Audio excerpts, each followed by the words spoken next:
Hey, and welcome back to another video. And in this video, we're going to take a look at how we can actually improve our SwiftUI code. So we want to actually see how we can make it better with some practical examples, which I'm going to show you. And I'm also going to discuss the issues that we're facing within these examples and why it is that I'm doing certain things to improve the code. Now, the first topic I want to talk about is using computed properties for single views with private extensions. So as you can see on the screen here, I've got a form and it's broken into the information, contact, address, and the submit button here. Now, when you look at it at first glance, you may think this is okay, but looking at it, can you guess or see what the problem might be with this? Well, for me personally, the problem is you can't really tell easily what's going on here. Like I can't automatically see what section is what. I need to scan between each section to figure out what is correlating to what. And even if you look at a button here, it doesn't even have a section title to tell me what it is. So how can we improve this? Well, if we wanted to, we could actually use a computed property within a private extension to help us organize our views a lot more. So let's actually just do this now. So underneath your first example, what we're going to do is just type this out. So we're going to say private extension first example. And if you're new to this, what this means is that we're actually going to add some additional properties to first example, but we're going to add them within this scope. So we'll still be able to access this within first example, but it'll just be within here, specifically this scope. Now, the reason why I've actually marked this private as well is because I actually don't want to expose any of these views to any other view outside of the scope of first example. So let's say we create an instance of first example. I don't want someone to be able to do first example dot whatever the properties that I'm about to create. So now what we're going to do is actually add our properties within this private extension. And the first one we're going to add is our info section. So in order to do that, you just want to type out var.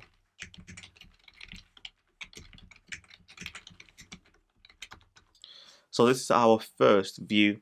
So when you're actually naming these computed properties, what I like to do is I actually don't like to put VW on the end of the computed properties. I only use VW or view when I'm actually extracting it out into its own view. In this case, I just want it to be clear as to what the purpose of this computed property is. And as you can see, this is for the info section. So now that we have this set up, what we're going to do now is actually copy our section info from here into this computed proper. So let's do that now. Cool. And now you'll see that our error goes away because we're now returning some kind of view, which in our case is our section. So rather than us having our info here like so, let's actually remove this. And then we're now going to use our info section. And you'll see that within your SwiftUI preview, it's the exact same, so nothing has changed. So you actually want to extract these three out into their own views within here as well. So let's do that now. And as you can see, our form looks and works the exact same way. And now when we actually look at our form, we now see at a glance what is the purpose of each view within it. So now we can see clearly like what is the info, contact, address section. Now you'll notice here that for submit, I actually didn't put submit in its own section, and the reason why is because it's not in a section. It's literally just a submit button. So one thing to keep in mind when you're using this technique and you're splitting up your views so that your view is more readable, is that you want to make sure that the context makes sense. So it doesn't make sense to say this is submit section button when it isn't within a section. It's just a button on its own.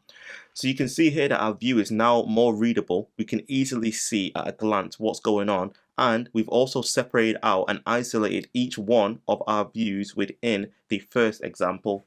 So I also want to go through an example of when we would actually want to extract views within our application. So what I want to do is, if we just look at the assets folder, now you don't have this, I will, but I've actually got the TonsDev logo within the assets folder here. What I actually want to do is just add this onto the screen, almost like a profile picture. So let's actually add this on to a new view, and we'll just clip it with a circle and give it a background image. So I'm just going to create a new SwiftUI view called second example.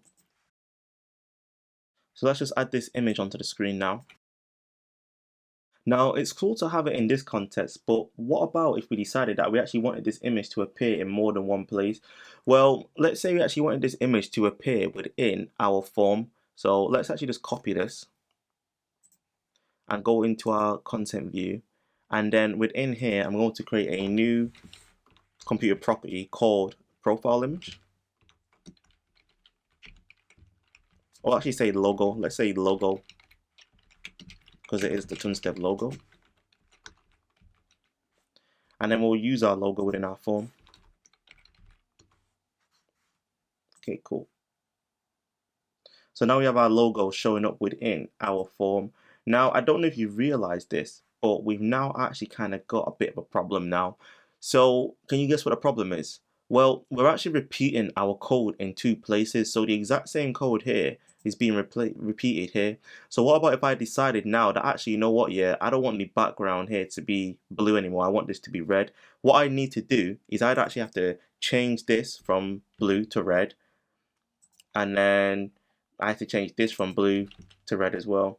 So I'd have to actually change all instances of this logo from blue to red in every single file. Now, as you can see, that would actually be a bit, tedious to do. So what can we do instead? Well, what we actually want to do is we don't want to repeat this code in multiple places, and we also don't want to use a computer property like we have here, because with using a computer property like this, it's only within the scope of this view. So I actually can't share this logo within my second example. So instead, we want to actually extract this out into its own component. So the general rule of thumb that I like to follow is if the view can appear in more than one instance within the app, and this also includes views within a list, then I personally like to move them out and create a new view so that it's isolated and can be reused. So the naming convention that I like to follow when creating a new view is the purpose, and then on the end I'll add view. So in this case, what we're going to do is create a new component called logo view. So let's do that now. So we'll say command new, SwiftUI view, and then logo view. So this is where our component is going to live. So what we want to do here is we actually want to paste that code that we had before within here, like so. And now you should be able to see it within the SwiftUI preview. So I said before, what if I want to actually change the color of this to like red or yellow or whatever? Well, what we can do now is rather than us having to change it within each one of these files, we've now basically got one place to update the color of our logo view. So we actually want to use this within our second example and within our first example. So let's just copy logo view. And then in our second example now, rather than having all of this, we just simply want to just change this to be logo view. And you can now see that we've got our component on the screen. And then we also want to go into our content view and update this to use the new view as well, like so. Cool. You should see that appear. And like I said before, if I want to update the color of this to like yellow this time, all I need to do is go into this one place and type .yellow.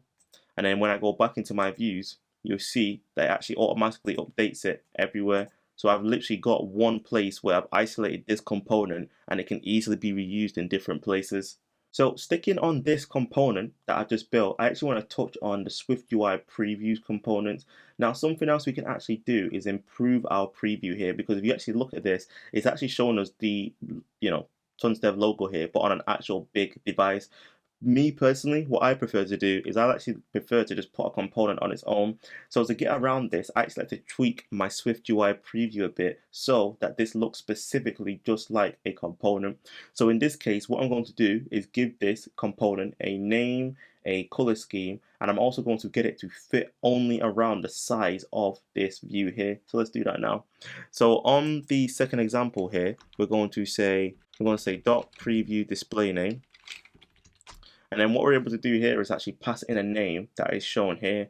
So I'm just going to say tons dev logo light appearance.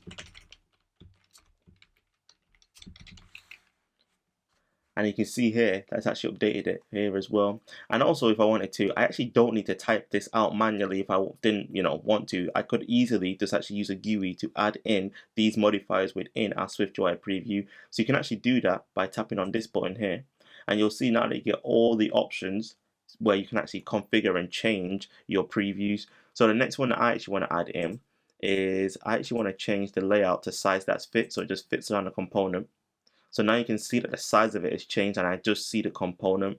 And then also what I want to do is actually want to change the scheme specifically to be light mode. So it's the light mode version. And then on top of that, I just want to add in some padding all around because it's a bit tight around it. So let's just add some 8 padding all around it, like so. So you can see here with the GUI as well, it's a really nice way for you to actually change and customize your SwiftUI previews. So what I want to do is I actually want to preview what this would look like in dark mode. Now I could actually copy and paste this out again, but rather than me doing that, instead in Xcode you can actually use a group button here. So I'm just going to tap on this and you'll now see that it actually creates a duplicate for me, and I'm actually able to either A, change it directly within here, or if I wanted to, I could just change it within the GUI. So rather than this being light, I'm going to change this to dark. And then we're going to change the scheme to dark. And now you can see that we have 2 versions here of the light and dark mode appearance. So this is just another little thing that I like to do so that it's easier for me to just view the component without it, just the component on its own. So sticking on the topic of this previews for our views components, we're actually going to improve this because if you actually look at these 2 things here, they're actually very, very similar. So what can we do to improve this? Well, just like we have modifiers on the views within our previews, what about if we actually created our own custom view modifier to avoid repetition of this on both of these views? Now, if you don't know a lot about view modifiers, then I actually have a video on my channel called Building Your Own Custom Modifier, which you should check out. But when I'm actually creating modifiers, what I like to do is create a new Swift file and then give it the name of the purpose plus view modifier on the end so that it's actually clear. So for example, in this case, the file we're going to create is called previews plus view modifier. So let's do that now.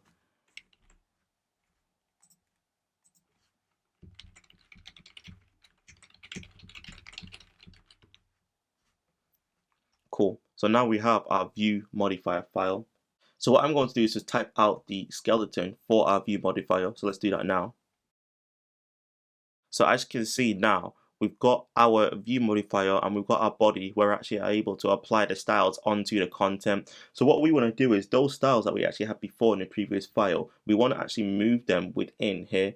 So these here, we want to move this within our view modifier. So let's just copy this. And then we want to paste this.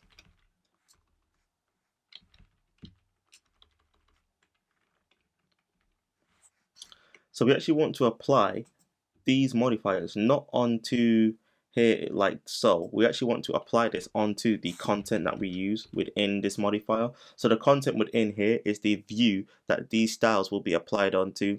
Now when looking at these styles, you can see that this is actually hard coded to light, padding, size that fits, and also the title. So we actually want to pass in some kind of like property so you can actually customize each one of these. Now for padding, I'm just going to leave this as 8, so it's just like a default for everything.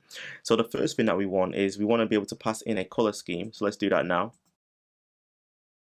Cool. So we actually want to set each one of these within our modifiers. So let's remove this light and we'll change this to color scheme, and then we'll remove preview layout, and then we'll set this to preview layout. And then we'll remove this string and then we'll set it to preview display name, like so. Cool. So what we actually could do if we wanted to is now we could actually use this modifier on our actual view. So let's go back into our example, and then this time rather than having all 3 of these, instead we can actually just say dot modifier, and then we can actually use our preview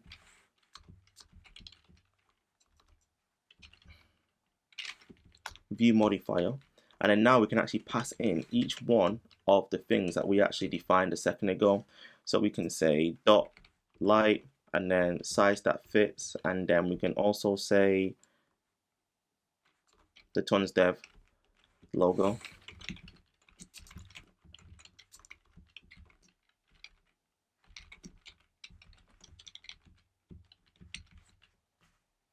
And we can actually just remove this, and you should see that once you finish doing this, And you should see that once you finish doing this, you're now able to see that the styles on it is the exact same. Obviously it says tons dev logo because I didn't fill it out all completely, but you can see that it's the exact same. So we've actually isolated our preview logic within a views modifier. Now we can actually take this one step further if we wanted to, because if you look at this, it actually isn't very SwiftUI, if that's even a word, but it doesn't kind of like follow the SwiftUI like guidelines in terms of using the dot notation. So let's actually go into our previews view modifier and create an extension on this view. So we're going to go in here and we're just going to type extension view like so. And then within this extension, we're now going to create a function that we can use almost like we can with our view modifiers, but this time, this is specifically going to be for our previews view modifier. So let's do that now. So this is going to be the shell of our function here. So we're going to say preview, and then we're going to say name, where you can pass in a name. We're going to say layout, but by default, we're going to say that the default is size that fits. So unless you want to change this, you can, but automatically it's going to set it to size that fits. And then within here, we're going to say that we want the color scheme to be nil. So unless you specify a color scheme, it's just not going to have one, or so it's not going to be light or dark by default. So now let's actually use this view modifier within this function here. So in order to do that, and to fix this error is that we actually need to return the view itself with the modifier applied onto it. So we can do that by simply saying self.modifier, and then within this modifier function, we're going to use our previews view modifier like so. And then for color scheme, we're just going to pass in our color scheme. And then for preview layout, we're going to pass in our layout. And then for our name, we're going to pass in our name. So now what we're saying here is that when you call this function on the view, it's going to apply this modifier here within the view itself. So we're essentially like just creating a wrapper around this here with our own function. So let's actually replace this with our new modifier. So we're just going to say preview, and you can see it's appeared here, name, and this time we're going to say tons dev logo light. And then for the color scheme, we're going to set that to light like so. And if you actually remove this modifier, you should see that this actually works perfectly fine. So you can see here it works fine. So rather than just having all of this here as well, let's just remove this, and we're going to say preview, and then we're going to say tons dev logo dark, and we're going to set the color scheme here to dark like so. And we just run this, you see that it works great. So as you can see, this is a really good way of how you can actually use and build your own custom view modifiers to create reusable styles on your views. So I definitely check this out. Okay, cool. So we actually have another example here, and this time I actually want to talk about using the dot notation syntax for views that actually you can use styles on. So you may be looking at this and thinking that like, oh, you know, we could actually extract this out and apply this to a view model, apply this to a view modifier. Now, me personally, I would actually argue that for buttons, you actually really shouldn't use view modifiers when you're applying styles onto them. And the reason why that is because with button, they actually come with something called a button style. So we go to the documentation. If you just search for button,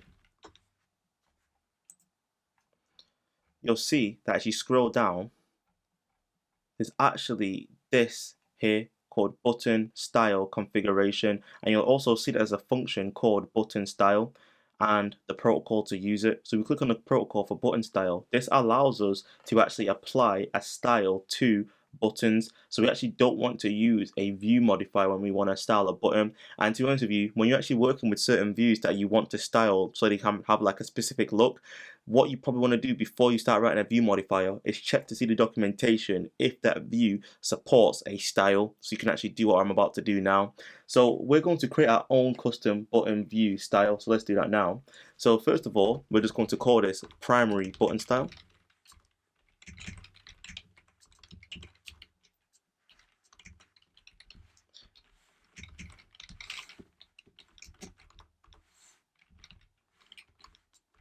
Cool. And now when you're using a button style, you have to use the protocol, and you get this function which allows you to now apply styles onto the actual button itself. So within here, we want to essentially apply these modifiers onto the view that's within our button label. So let's do that now.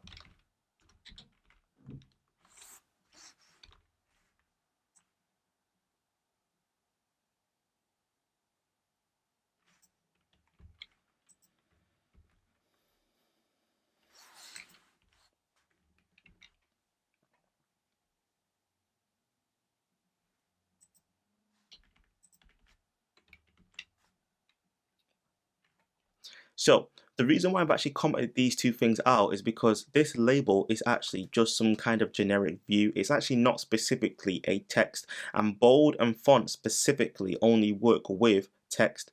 So what we want to do to resolve this is actually just use the font modifier. So I'm going to say font, and then we're going to say title.free, and then on the title.free I'm then going to apply the bold modifier onto the title. So this is a way to get around that if you've got a label and you want to apply like some font styles onto it. So we can actually remove this now. Cool.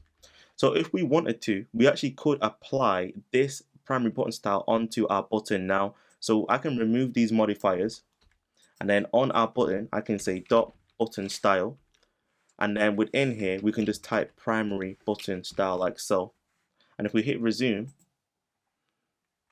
you'll see that this looks the exact same, and if I actually run it, you'll see that it also works the exact same as well. So this is looking exactly like the way that we want it to.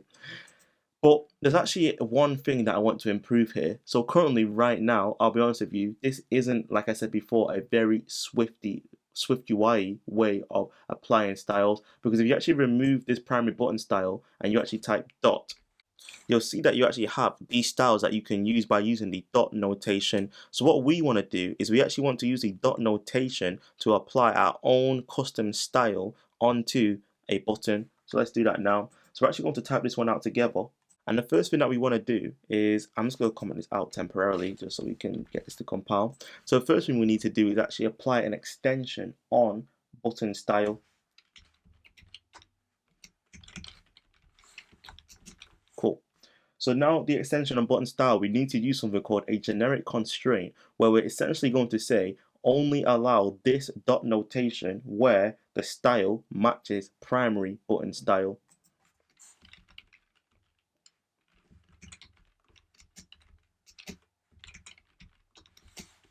So we're only going to be able to use this style that we're going to create using the dot notation if the button is trying to access the primary button style.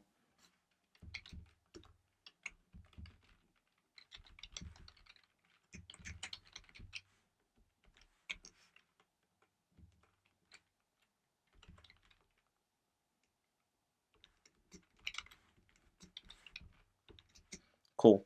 And this is us creating an instance of that style within this generic constraint.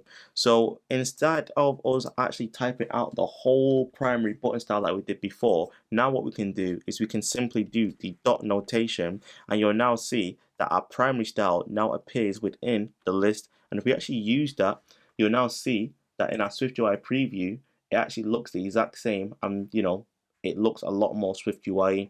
Now, if you actually want to see how and where this is used as well, if I actually go onto another style, like the plain style, for example, I could actually click into this to see how it's implemented in the documentation. And you'll actually notice that when you look at it in the documentation, that there's actually quite a few examples of where they apply a generic constraint directly onto the button style, so you can use the dot notation syntax. So you're essentially just copying the same pattern that Apple uses when they make their styles available. So let's go back here and we'll just change this back to primary style like so. So in this example, I actually want to talk about access control. Now, if you look on the screen here, we've actually just got a button, and when you tap on this button, it's just going to increase the counter via the counter view model. So yeah, it just increases it by 1. Now, if you look at this, you might think that it's actually not a problem here, but there actually is a safety problem here. So the first thing is that if you actually start looking at our view model, you'll see here that our published property is a variable, but it's actually not been marked with private. So if you wanted to, you actually could expose this view and actually change this source of truth directly from outside of the context of this view. Now we don't want to do that because we've already got a function that actually is meant to change our source of truth here, which is the increase function. So when you tap on this increase function, it's meant to increase the counter by 1, and our view reacts and then it displays the new counter value. But what I could do is completely bypass this increase function and just simply modify counter myself. So I'll show you an example. So if I was to create another button within this VStack,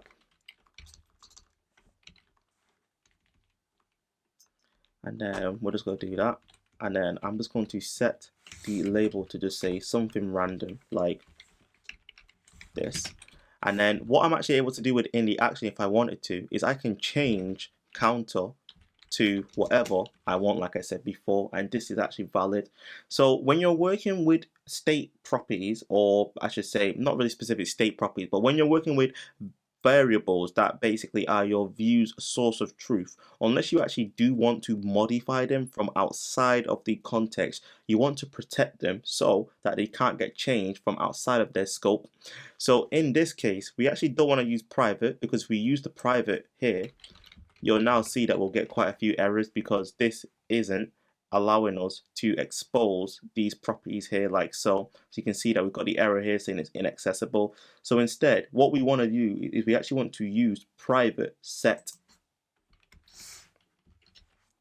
So what private set allows us to do is it allows us to expose our counter so you can actually read from it, but you're only allowed to change the value of it within the scope of this class here, like so. So you can see here that we're not able to actually set our counter. So let's just remove this because we actually don't want to set our counter directly. And you'll see as well that when you actually build this, we don't actually get an error anymore on our counter, because like I said before, private set allows you to read the counter value from outside the scope, but it just protects it so it can only be changed within the scope here. So just to show you this again, if I was to remove the set from private and build a project, you'll see that I get an error saying that it can't access it because it's private.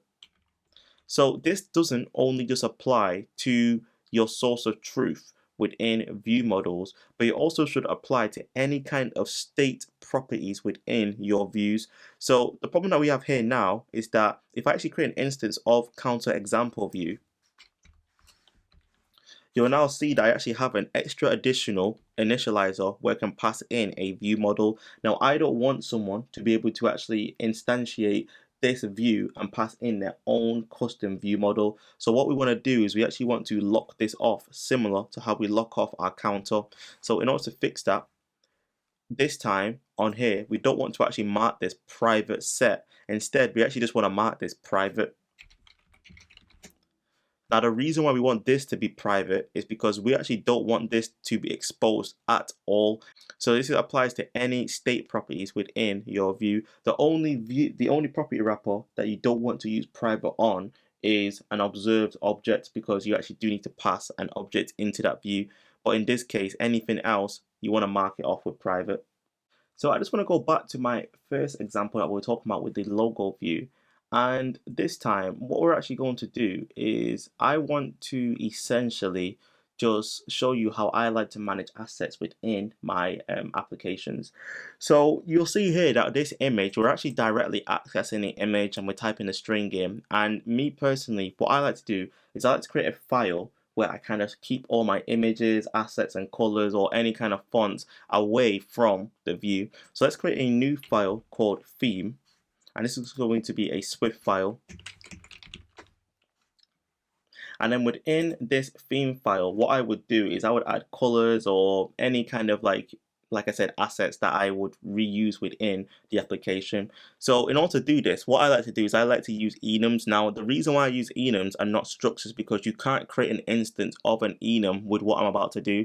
But if you did use a struct, you could create an instance of a struct. So this kind of just locks off the ability to create an instance of a, itself. So we're just going to type out enum. And then for this one, I'm actually going to use asset. And then within this asset, I'm actually going to create a static property for that image that we use for the TonsDev logo.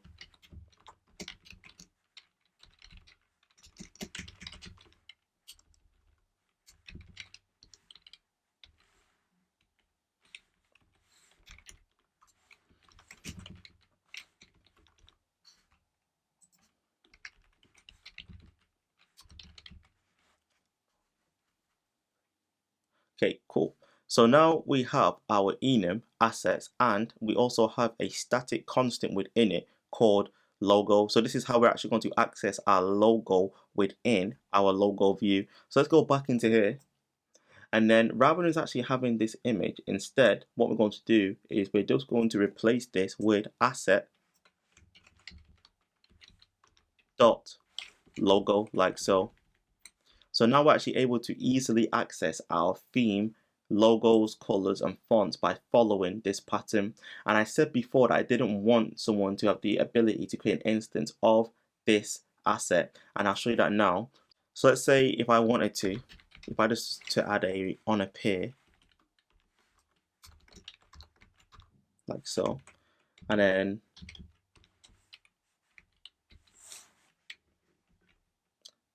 you'll see that I'm not able to create an instance of asset because there's no initializers. So this is just a type safe way of managing your images, colors, fonts, or any kind of constants that you would like to keep within your application.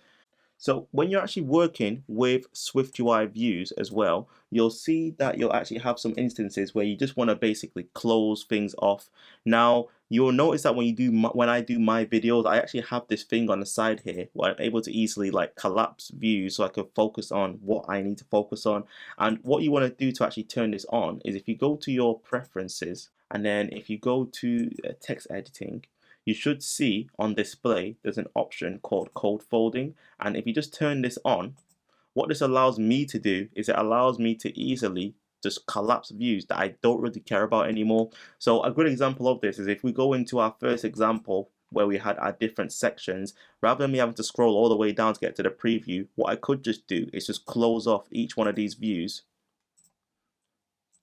like so, and then now I'm at my first example. Or better yet, if I wanted to, rather than me doing that for each individual view, I could actually just close off the whole extension, and now I can only see my preview. And if I wanted to, I can extend this so I can actually expand this by just simply clicking on the three dots, and now I can access the views that I want to access. So that's everything in this video. If you actually have any other SwiftUI tips that you'd like to share, I'd love to hear it in the comment section below. And also as well, if you haven't already, I'd really appreciate it if you subscribe to the channel and hit notification bells to get updates for when I release a new video. That's everything from me. I'll catch you on a bit. Deuces.